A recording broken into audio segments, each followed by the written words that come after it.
다 함께 박수 치면서 그리 아니하실지라도 그리 아니하실지라도 감사해요. 주님 뜻을 믿기 때문이죠. 그리 아니하실지라도 그리 아니하실지라도 사랑해요.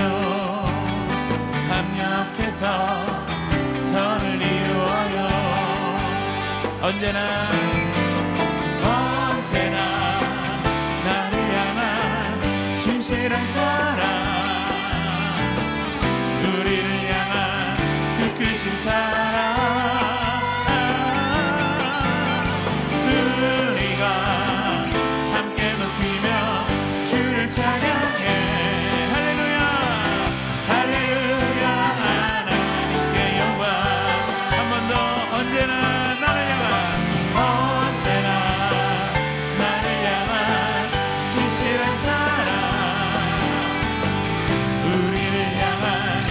크신 사랑, 우리가 함께 높이며 주를 찬양해. 할렐루야 할렐루야 하나님께 영광. 아멘. 나의 가장 낮은 마음 주님께서 기뻐하시고 작은 일에 큰 기쁨을 하시는도다. 내가 지쳐 무력할 때 주님 내게 힘이 되시고 아름다운 하늘나라 내 맘에 주시는도다. 우리에게 축복하신 하나님 사랑,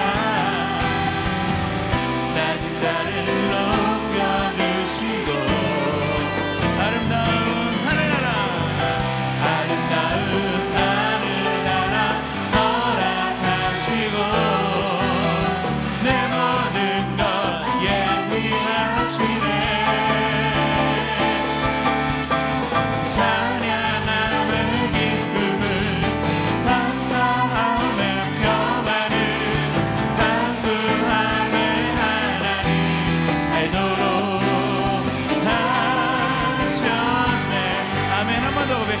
나의 가장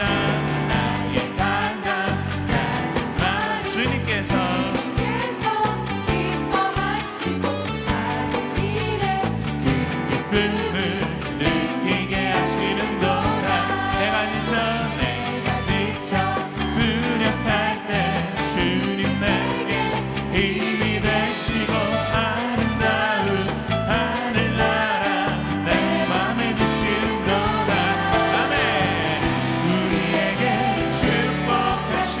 하나님 사랑, 낮은 달을 높여주시고 아름다운 하늘나라 허락하시고 내 모든 것 예비하시네.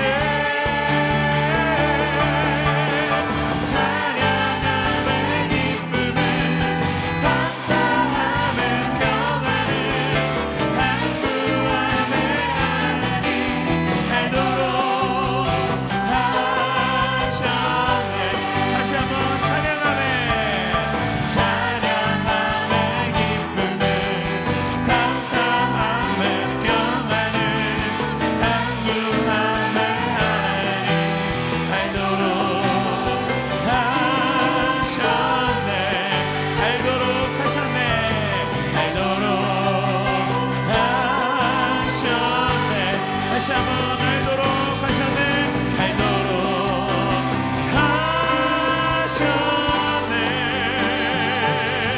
할렐루야. 우리 가운데 좋은 것을 주신 하나님 앞에 감사와 찬양의 박수에 영광 돌리겠습니다. 아멘.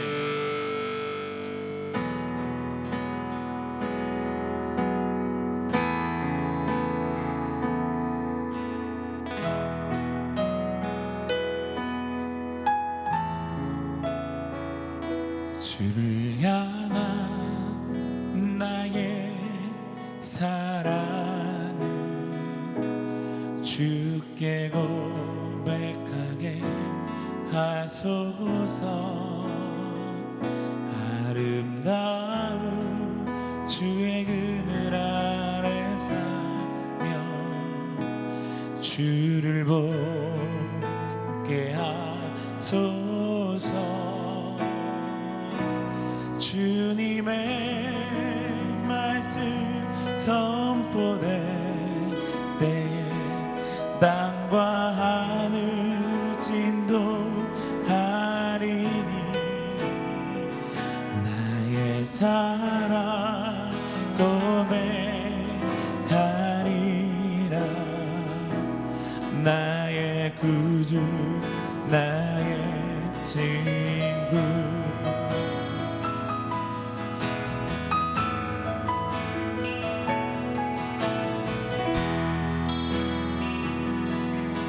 다 함께 믿음으로 고백할까요? 주를 향한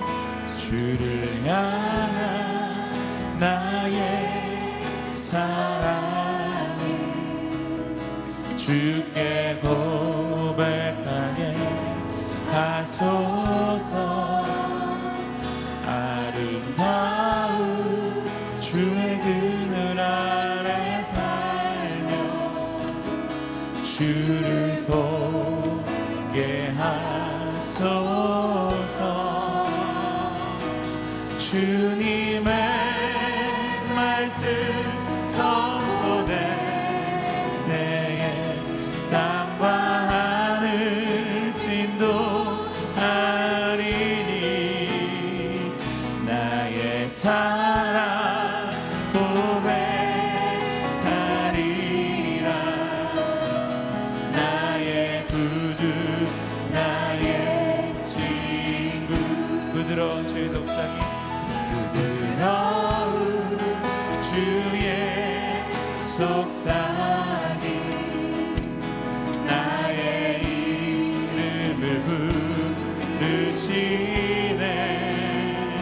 주의 능력 주의 영광을 보이사 성령을 부르소서.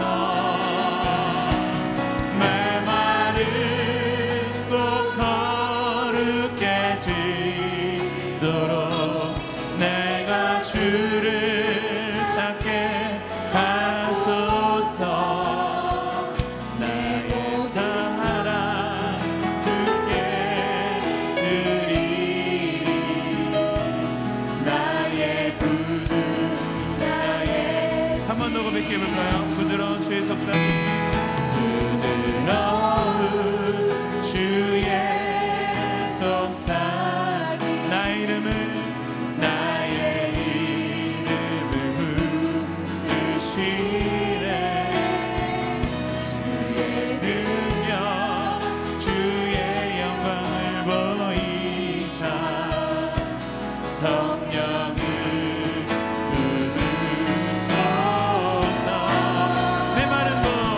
메마른 곳 거룩해 지도록 내가 주를 찾게 하소서.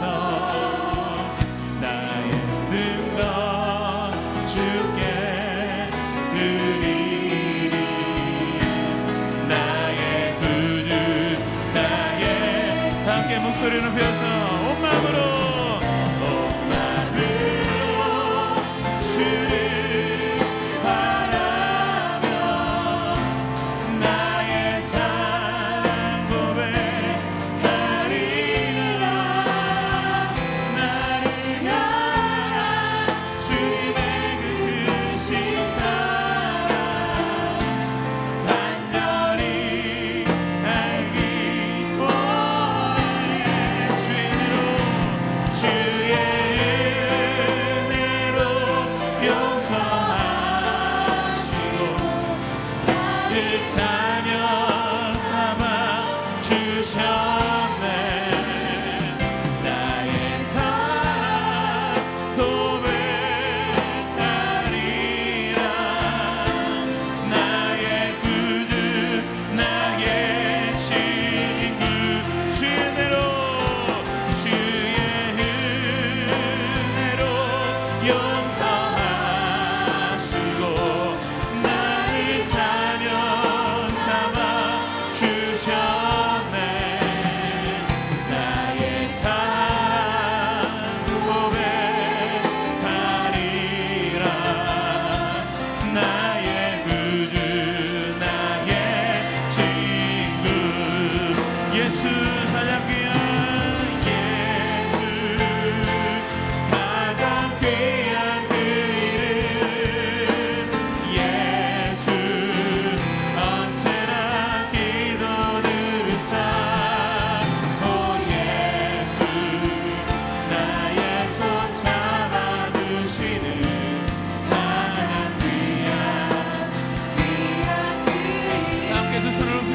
할렐루야. 귀하신 그 예수 그리스도 앞에 감사와 영광의 박수로 함께 올려드리겠습니다.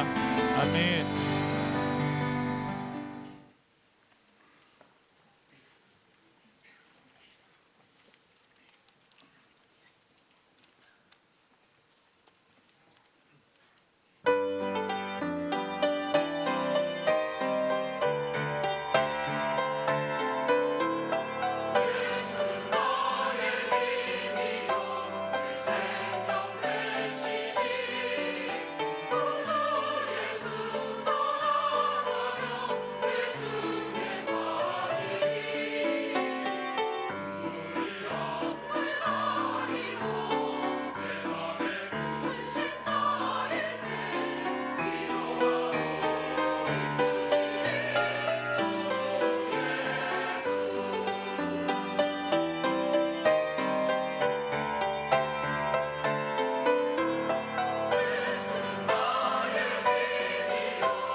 오늘의 말씀은 민수기 12장 1절에서 8절 말씀입니다.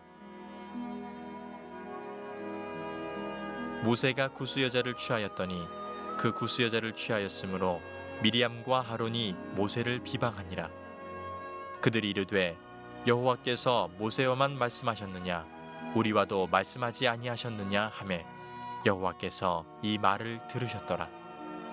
이 사람 모세는 온유함이 지면의 모든 사람보다 더하더라.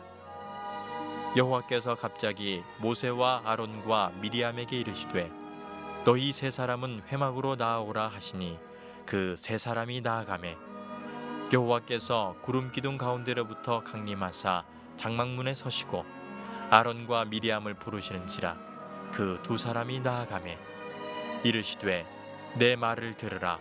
너희 중에 선지자가 있으면 나 여호와가 환상으로 나를 그에게 알리기도 하고 꿈으로 그와 말하기도 하거니와 내 종 모세와는 그렇지 아니하니 그는 내 온 집에 충성함이라. 그와는 내가 대면하여 명백히 말하고 은밀한 말로 하지 아니하며 그는 또 여호와의 형상을 보거늘 너희가 어찌하여 내 종 모세 비방하기를 두려워하지 아니하느냐. 아멘. 얼마 전 경향신문에서 우리나라의 청소년 자살 문제에 대한 기사를 보도했습니다. 내용을 보니까 각 시도 교육청에서 조사한 시도별 초, 중고등학교 자살 현황을 보도했는데, 지난 2012년 한 해 동안 우리나라에서 초중고등학생들이 스스로 목숨을 끊는 자살은 139명으로 통계가 나왔습니다.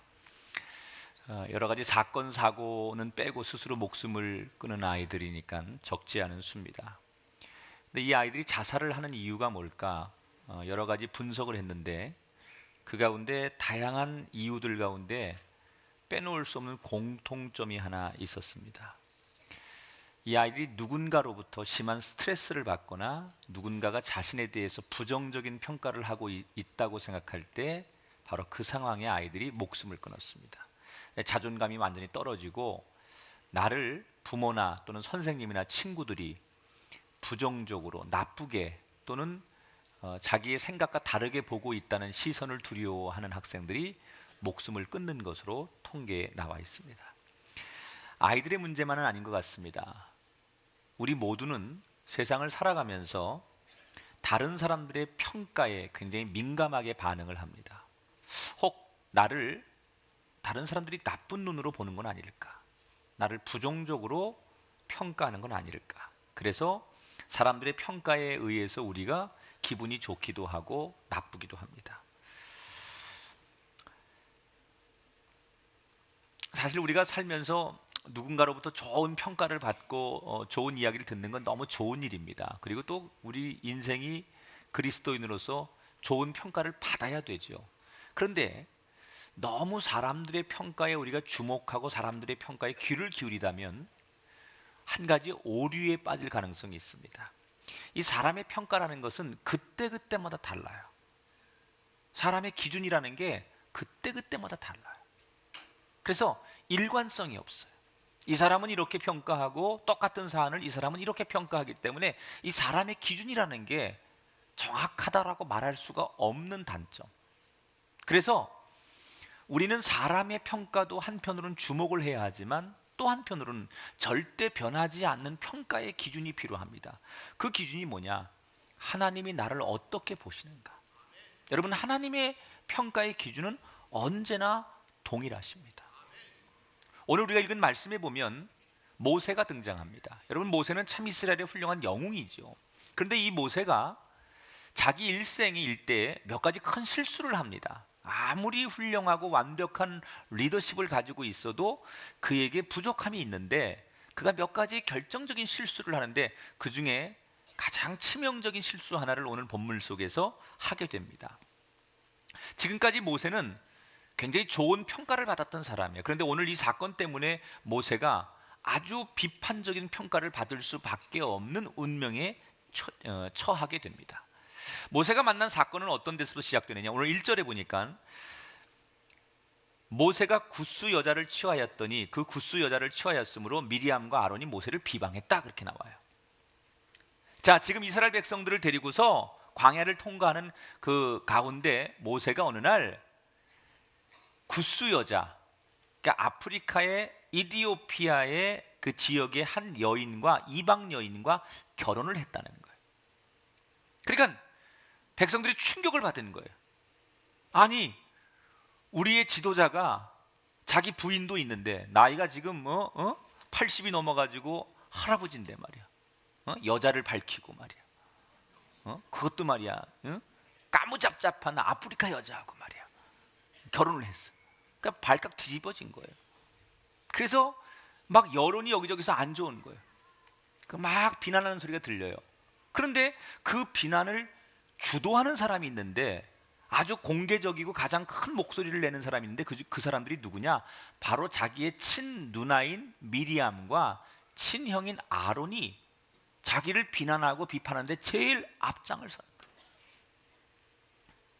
오히려 백성들은 마음속으로 저건 아닌데 뭐 이렇게 생각하는 사람들도 있었는데 누나와 형은 정면으로 비방을 하는 거예요. 네가 그리고도 하나님의 사람이냐? 네가 어떻게 지도자의 자격이 있느냐? 너 그럴 수 있느냐? 그리고 막 공격을 하는 거예요. 모세가 지금 굉장히 난처한 상황에 빠졌습니다. 이제 광야를 통과해서 가나안 땅에 가려면 아직도 까마득한 여정이 남아 있습니다. 그런데 그 긴 여정을 가야 하는 상황에서 이 초기에 백성들로부터 비난을 받게 되면 자기 리더십에 큰 치명적인 상처가 되기 때문에 말 그대로 모세는 사면초가의 상황에 빠지게 되는 겁니다. 다른 사람들이 비난하는 건 그렇다 치더라도 자기의 친형제인 누나하고 형이 자기를 집중 비난을 하니까 그게 더 심리적으로 힘이 들었습니다. 여러분, 우리가 살다 보면 간혹 교인들이 이런 얘기합니다. 목사님, 저 요즘 너무 힘들어요. 왜요? 그러면 저희 부모님 때문에 너무 힘들어요. 저희 엄마 아빠 때문에 제가 너무 힘들어요. 이런 사람들이 있어요. 저 요즘요, 우리 아들 딸들 때문에, 자식들 때문에 너무 사는 게 힘들어요. 오히려 남들과의 관계나 남들과의 문제가 아니라 같은 형제들 자매들끼리 문제가 있어서 요즘 너무 괴롭습니다, 이렇게 말하는 분들이 있어요. 이게 왜 그럴까요? 타인이나 아예 모르는 사람이 주는 고통은 그냥 한 귀로 듣고 한 귀로 흘러버릴 수도 있고요, 모른 척 할 수 있어요. 그러나 늘 대면하고 늘 만나야 되고 끊을 수 없는 관계에 가까운 사람들끼리 서로 힘들게 하면 그 고통은 몇 배로 커지는 거예요. 여러분, 가족이라는 건 뗄 수 없는 거잖아요. 그런데 그 가족들이 만약에 나하고 갈등이 생기고 무슨 문제가 생기면 이건 타인들이 주는 고난보다 몇 배 고통스럽다는 거예요.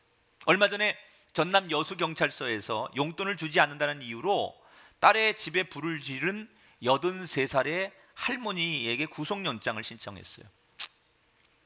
이 할머니가 딸이 사는 24평짜리 주택에 가서 휘발유통을 들고 가가지고 휘발유를 뿌리고 불을 질러버렸어요.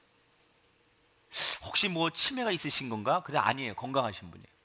경찰서에서 조사하면서 왜 그랬냐 그랬더니 딸이 자기한테 2달 동안 용돈도 안 주고 자기 전화도 자꾸 회피하는 것 같아가지고 화가 나가지고 완전히 마파도 할머니.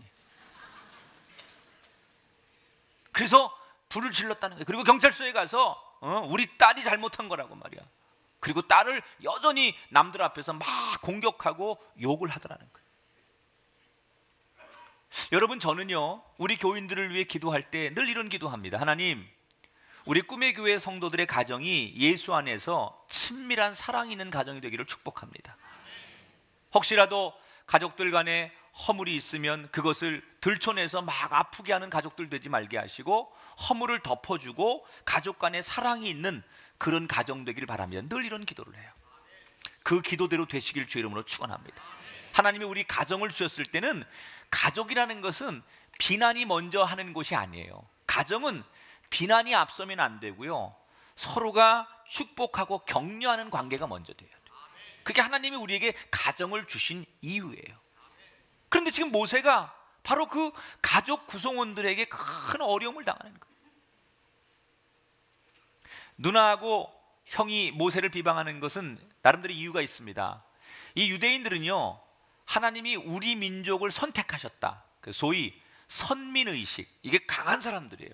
그래서 이방 사람들하고 결혼하고 이방 사람들하고 섞이는 것은 하나님 앞에 죄를 짓는 것이다, 늘 그렇게 그들이 율법적으로 생각을 합니다. 그런데 지금 모세가 이방 여자, 아프리카 여자하고 결혼을 하니까 이거는 완전히 자기들이 가지고 있는 선민의식에서 벗어나는 큰 하나님 앞에 죄를 짓는 거라고 생각하니까 공개적으로 비난을 했어요.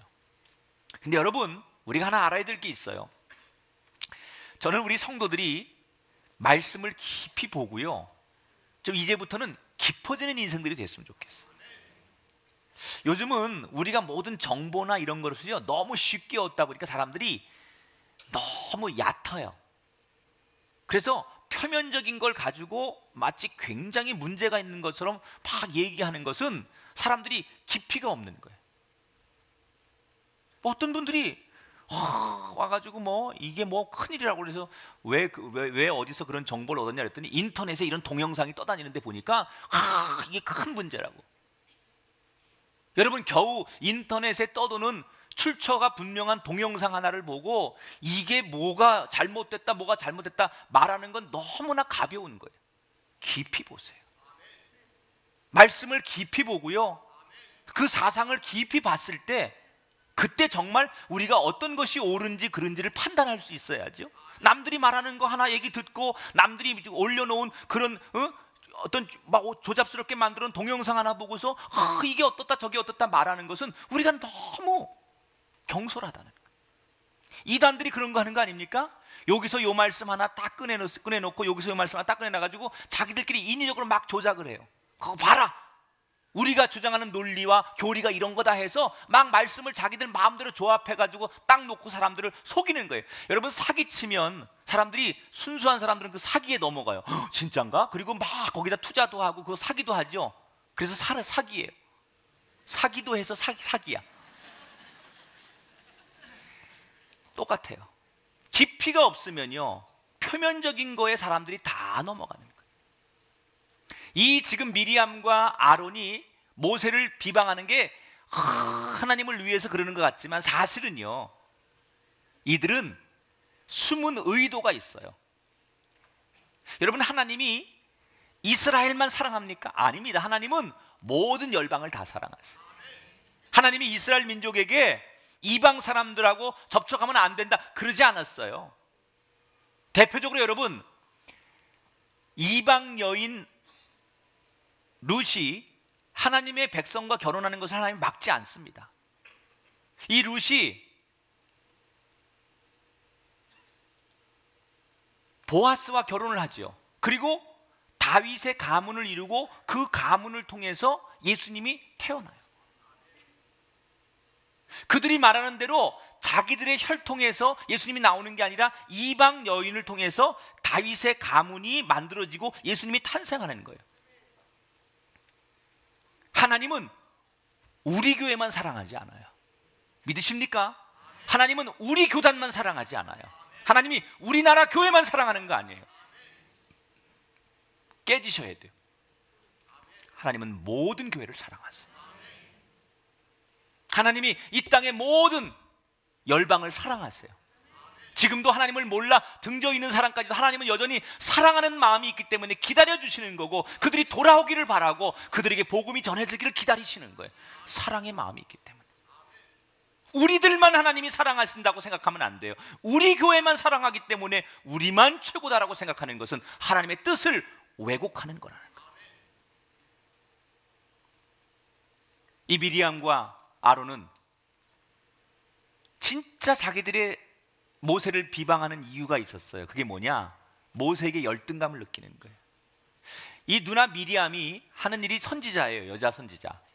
그러니까 선지자기 때문에 자기도 하나님으로부터 말씀을 듣고 백성들에게 말씀을 나누는 일을 할 수 있는 사람인데, 가만 보니까 하나님이 모세에게만 말씀하시고 백성들은 그런 모세만 좋아하는 거예요.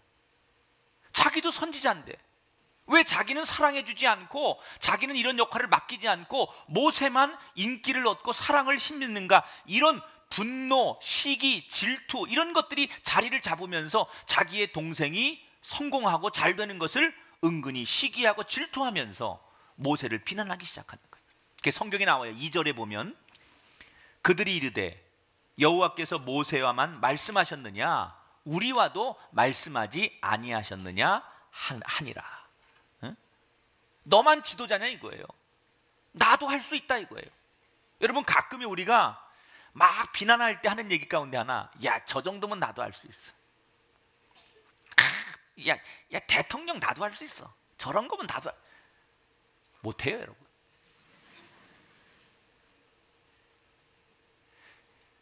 배 선장은 한 명만 있어야 되고요, 집에 아버지는 한 명만 있어야 되는 거예요. 2명 있으면 골치 아픈 거예요. 원하면 하나 더 만들어 드릴까요? 여러분, 예를 들어서 나도 우리 목사님처럼 할 수 있어. 아닙니다, 여러분. 그거 해봐. 바톤 터치하고 해요. 하나님이 세워주신 그 자리에서 그 사람의 역할을 다하면 그걸 인정해 줄 줄 알아야 돼. 응? 너만 지도자냐? 너만 하나님 앞에 사랑받냐? 아닙니다. 하나님이 그 사람에게 그런 역할을 주셨으면 그걸 인정할 줄 알아야 된다는 거예요.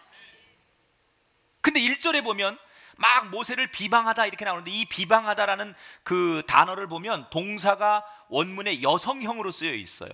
그러니까 이게 무슨 얘기냐면, 미리암이, 누나가 아론이라는 남동생을 막 선동한 거죠. 그러니까 뭐든지 이 세상에서 주도하는 건 결국 여자예요. 결론은 여자를 조심해야 된다.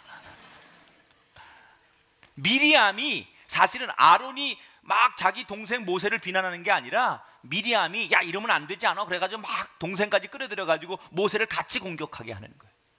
여러분, 제가 오늘 이 강단에서 축복합니다. 여러분의 가정이 형제 자매 간에 시기와 질투가 없는 가문이 되길 주의 이름으로 축원합니다. 우리나라 여러분 조선의 역사를 보면 과거에 피비린내 나는 형제 간의 싸움을 했어요. 왕권을 서로 쟁탈하기 위해서 형제들 간에 죽이고 죽이는 모습이 우리 역사 속에 있습니다. 성경에도 보면 다윗의 자녀들이 왕위를 얻기 위해서 서로 같은 형제들끼리 죽이고 죽는 모습을 보게 돼요. 지금도 다르지 않아요. 우리나라의 뭐 유명한 재벌가의 권력 상쟁을 한번 보십시오.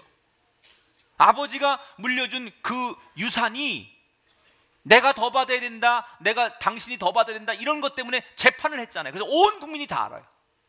우리나라 언론만 아는 게 아니라 세계 언론이 다 보도를 했어요. 저는 그거 보면서요, 우리 부모님이 나한테 하나도 안 물려준 게 감사하더라고요. 돈 많으면 뭐합니까? 그 돈 가지고 서로 많이 가지려고 돌아가신 아버지 이름도 나오고 형제들끼리 이름도 나올 정도로 그렇게 산다면 그게 축복이겠습니까? 비록 돈은 넉넉하지 않아도 형제가 우애하고 존중하고 사랑할 수 있다면 그게 축복받은 가문인 줄 믿으시기 바랍니다. 자, 그런데 모세가 어떻게 반응을 하느냐, 오늘 성경에 보니까 자기를 막 비난하는데 모세가 그 얘기를 가만히 듣고 어떤 변명도 하지 않고 침묵하는 거예요. 침묵했다는 얘기는요, 자기 자신을, 자기가 벌린 일을 인정했다는 거예요. 여러분, 모세가 생각해 보니까 자기가 잘한 게 별로 없어요. 나이도 많이 먹었죠. 자기는 지금 이스라엘 백성들의 지도자예요. 평범한 사람이 하는 일하고는 달라요. 지도자는 조금만 말 잘못하고 조금만 행동을 잘못해도 그 여파가 크기 때문에 지도자는 행동을 더 조심해야 되는데, 자기가 여러 가지를 보면 많은 사람들에게 실망을 줄 만한 행동을 자기가 돌아봐도 했거든요. 그래서 그는 입이 10개라도 할 말이 없으니까 침묵하는 거예요. 한쪽에서 막 모세를 공격하고 모세는 가만히 그 얘기를 듣고만 있어요. 그런데 바로 그때 하나님께서 이 사건에 개입하기 시작합니다. 갑자기 하나님께서 나타나셔서 미리암과 아론의 내면에 숨은 추악한 저희를 꾸짖으시고 모세를 변론해 주기 시작합니다. 2절 3절에 보니까 여호와께서 이 말을 들으셨더라. 이 사람 모세는 온유함이 지면의 모든 사람보다 더하더라.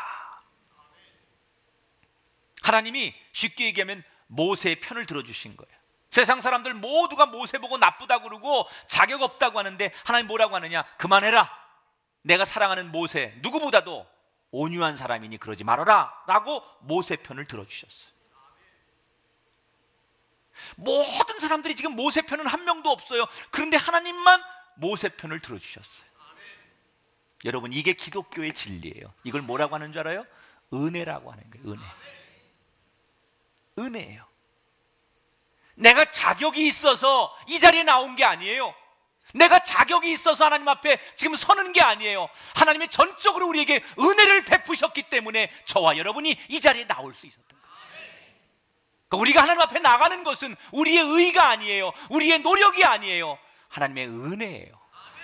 저와 여러분이 한 주간 얼마나 추악한 삶을 살았습니까? 우리 마음으로, 생각으로, 우리의 본능과 감정으로 얼마나 우리가 하나님 앞에 자격 없습니까? 누구도 여기 있는 사람 가운데 하나님 앞에 자격 있는 사람 아무도 없습니다. 그런데 그런 우리를 하나님께서 은혜로 인정해 주시는 거예요. 은혜 없이는 하나님 앞에 갈 수 없어요. 저와 여러분 모두 다 우리는 비난받아 마땅한 사람 아닙니까? 늘 실수하는 사람들 아닙니까? 그래서 그 우리의 모습 그대로를 세상 사람들 앞에 보여주면 우리는 아주 냉정하게 사람들에게 냉혹하게 평가받을 수밖에 없는 사람들 아닙니까? 그럼에도 불구하고 하나님이 오늘 우리를 은혜로 인도해 주시고 그 은혜가 있기 때문에 오늘 우리가 이 자리에 나올 수 있었어요.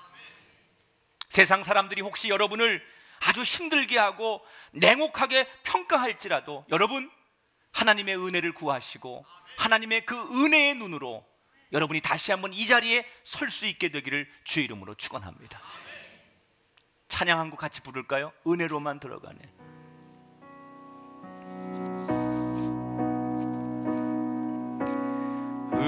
은혜로만 들어가네. 은혜로만 선다네. 우리의 노력이 아니 어린 양의 보혈로 그분의 임재 가운데 오라 하시네. 우리를 부르신 그곳 은혜로 들어가네.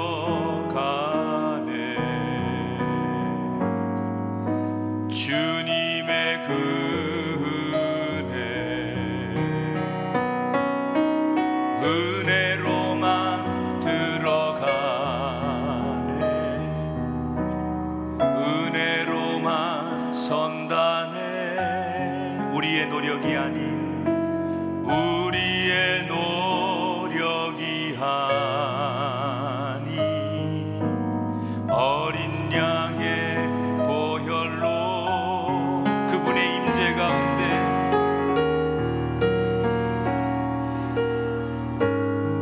오라 하시네. 오라 하시네. 우리를 부르시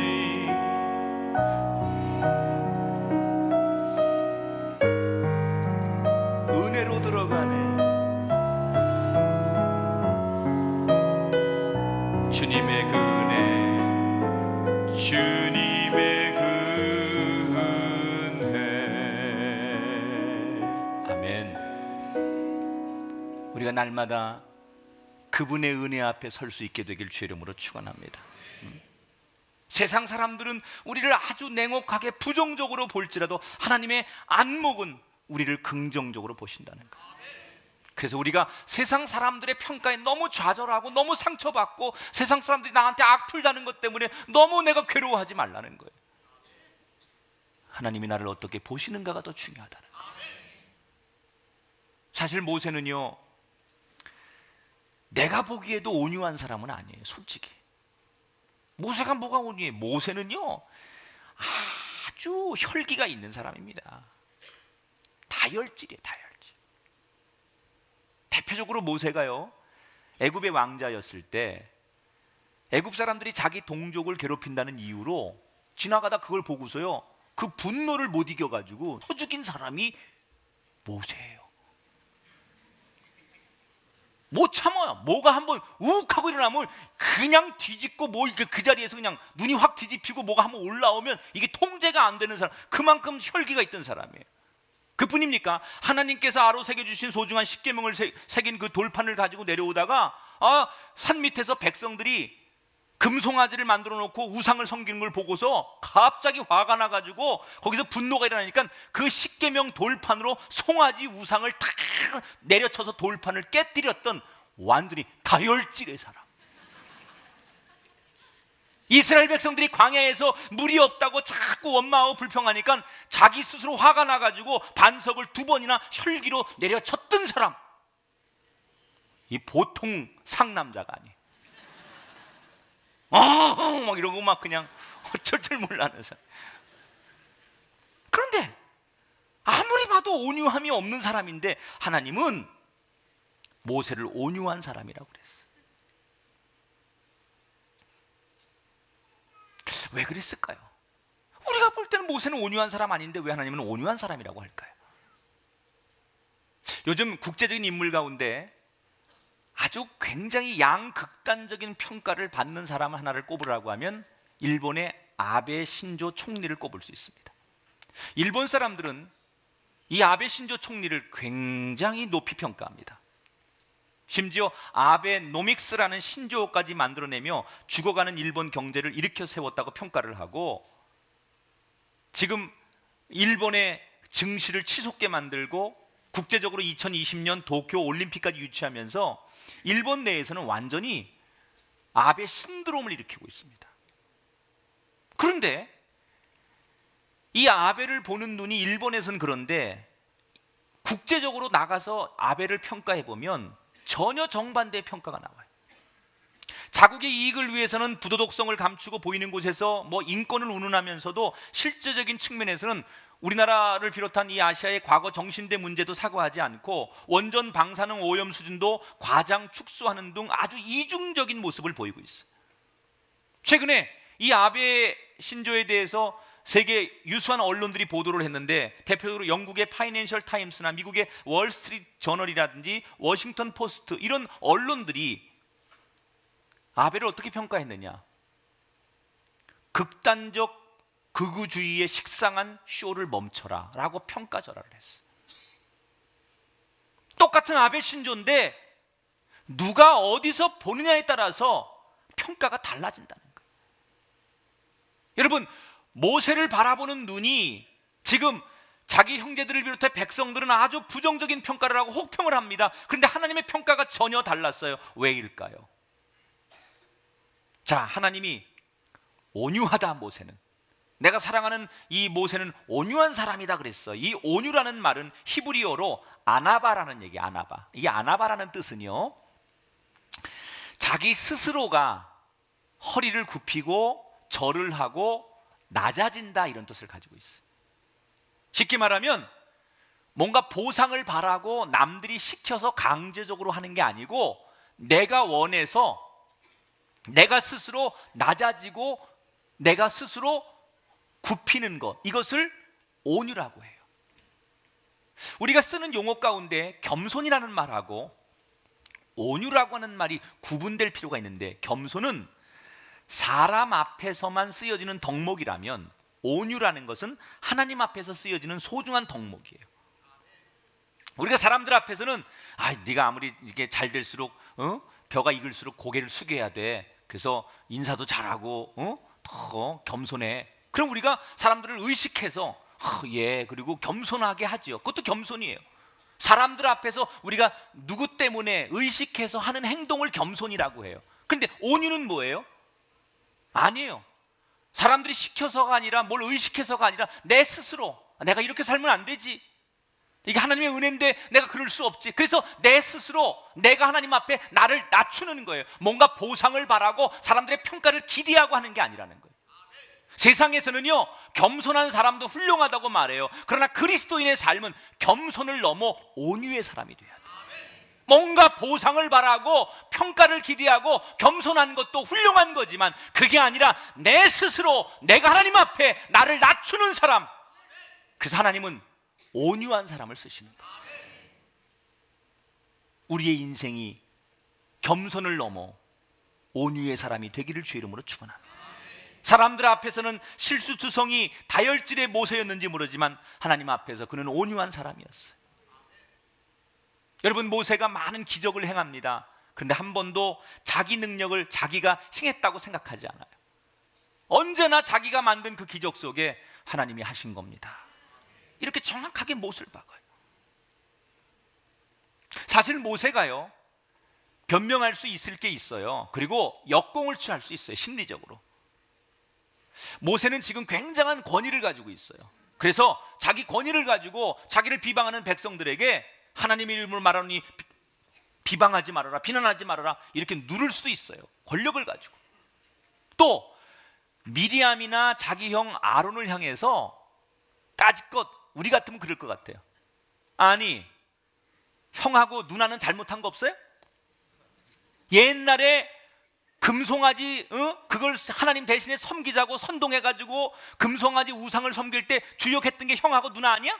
그때 살려줬더니 뭐 어쩌고 저쩌지? 2판 4판 한번 해볼까? 뭐 이러면서 형하고 누나는 잘못한 게 없냐? 깨끗하냐? 그래서 이렇게 잘났냐? 그리고 얼마든지 과거를 끄집어내면서까지 형과 누나를 공격해서 자기가 그 궁지에 몰린 상황을 벗어날 수도 있었어요. 그런데 모세는 오늘 성경에 보면 일체 그러지 않아요. 자기의 권력을 쓰지도 않고 다른 사람들의 약점을 잡아서 물타기도 하지 않아요. 그냥 조용히 대항하지 않고 그 비난을 있는 그대로 다 받아들여요. 왜 그랬을까요? 자기가 하나님 앞에 가만히 이렇게 돌아보니까 하나님은 자기를 다 아시잖아요. 내가 어떤 사람인지 하나님은 다 아시잖아요. 그러니까 하나님을 의식해 보니까, 하나님을 바라보니까 고개를 들 수 없는 거예요. 내가 어떤 비난도 받아 마땅하다는 생각을 하나님 앞에서 하게 되는 거예요. 그래서 그는 솔직하게 자신의 죄를 인정하고 회개하는 마음으로 그 비난을 받아들이는 거예요. 다시 말하면 이 모세가 그 모든 과정을 수용할 수 있었던 것은 하나님을 염두에 두었기 때문에, 만약에 하나님을 염두하지 않고 자기만 생각하고 사람들의 평가만 생각했다면 모세는 어떤 방법을 통해서 그 궁지에서 벗어나려고 했을 거예요. 변명도 하고 방어도 했을 거예요. 변론도 했을 거예요. 그런데 하나님을 의식하다 보니까 자기는 할 말이 없는 거예요. 그랬더니 하나님께서 그런 모세를 보시고 미리암과 아론을 불러서 뭐라고 말씀하십니까? 6절 8절에 보니까 이르시되 내 말을 들으라. 너희 중에 선지자가 있으면 나 여호와가 환상으로 나를 그에게 알리기도 하고 꿈으로 그와 말하기도 하거니와 내 종 모세와는 그렇지 아니하니 그는 내 온 집에 충성함이라. 그와는 내가 대면하여 명백히 말하고 은밀한 말로 하지 아니하며 그는 또 여호와의 형상을 보거늘 너희가 어찌하여 내 종 모세를 비방하기를 두려워하지 아니하느냐. 모세는 특별한 사람이라는 거예요. 내가 일반 선지자들에게는 내 뜻을 전할 때 환상이나 꿈 가운데 말씀을 주지만 모세는 내가 직접 대면해서 말씀을 준다는 거예요. 왜 내가 모세를 이렇게 사랑하느냐? 모세가 내가 준 사명에 충실한 사람이기 때문이라는 거예요. 여러분, 이 말씀을 붙드십시오. 아무리 힘들어도, 아무리 우리가 정말 어려운 일을 당해도 끝까지 하나님이 내게 주신 사명에 충성을 다하는 사람을 하나님은 축복하시고 붙드시고 책임져 주신다는 거예요. 끝까지 사명에 충성한 모세를 하나님께서는 지켜주신 거예요. 여러분에게 주신 하나님의 사명이 뭡니까? 끝까지 그 사명 붙드시기 바랍니다. 이 남편이 내게 사명입니까? 끝까지. 이 자식이 내게 사명이라면 끝까지. 저는 정말 제 주변에 우리 성도들 가운데 제가 존경하는 분들 너무 많아요. 자녀가 장애가 있어요. 자기 부부들도 살기가 너무 어려워. 그런데 그 자녀를 정말 하나님 주신 생명이라고, 그 장애를 가지고 평생 살아야 하는 그 자녀를, 물론 힘이 들고 고통스럽지만 그 자녀를 끝까지 끌어안고 그 사명에 몸부림치는 가정들을 보면 하나님이 저 가문과 저들의 인생을 얼마나 축복하실까. 아무리 힘들어도 그 사명을 놓지 않고 그 사명에 최선을 다하는 사람에게 하나님이 주실 그 축복이 보이기 시작하는 거예요. 제가 읽은 책 가운데 말콤 글래드웰이 쓴 아웃라이어라는 책이 있습니다. 이 아웃라이어라는 뜻은 보통 사람들의 범주를 뛰어넘는 특별한 사람, 다시 말하면 아주 독보적인 존재를 가리킬 때 아웃라이어라고 해요. 그런데 이 책에서 말콤 글래드웰이 이런 얘기를 합니다. 컴퓨터 산업의, IT 산업의 특별한 사람이라고 할 수 있는 이 빌 게이츠에게 만약에 컴퓨터가 없었다면 절대 아웃라이어가 될 수 없었을 것이다. 음악 분야의 독보적인 존재 모차르트에게 만약에 피아노가 없었다면 그는 음악의 특별한 사람이 될 수 없었을 것이다. 저는 이 책의 이 대목을 읽으면서 스스로 이런 결론을 얻었어요. 우리가 특별한 사람이 될 수 있는 조건은 오직 하나님이시다. 하나님이 계시지 않았다면 우리 교회가 있을 수 있겠는가? 하나님이 계시지 않는다면 우리의 인생이 있을 수 있겠는가? 하나님이 있었기 때문에 우리의 삶이 여기 있다는 사실, 이것이 우리 각자의 고백 아웃라이어가 돼야 돼. 사랑하는 여러분, 다른 사람들의 평가와 비난과 부정적 평가 속에 너무 힘들어하지 마십시오. 우리들은 오직 하나님으로 인해 특별한 사람이 된다는 사실을 꼭 기억하시기를 축원합니다. 우리 모두가 인간적으로는 실수도 많고 부족한 건 많아도, 따라합시다. 그럼에도 불구하고. 다시 따라합시다. 그럼에도 불구하고. 하나님은 분명히 하나님께 충성하는 자를 보호하시고 지켜주시고 기회와 소망을 주시는 분인 줄 믿으시기 바랍니다. 우리를 평가할 수 있는 최종의 평가자는 하나님 한 분이에요. 너무 그 사람들의 말 한마디 때문에 너무 중요한 것을 놓치는 사람 되지 마시고, 대범하게 하나님의 평가에 우리의 시선을 돌리고 그것을 의식하며 건강한 자아를 만들어가는 아름다운 하나님의 자녀들 되시기를 주의 이름으로 축원합니다.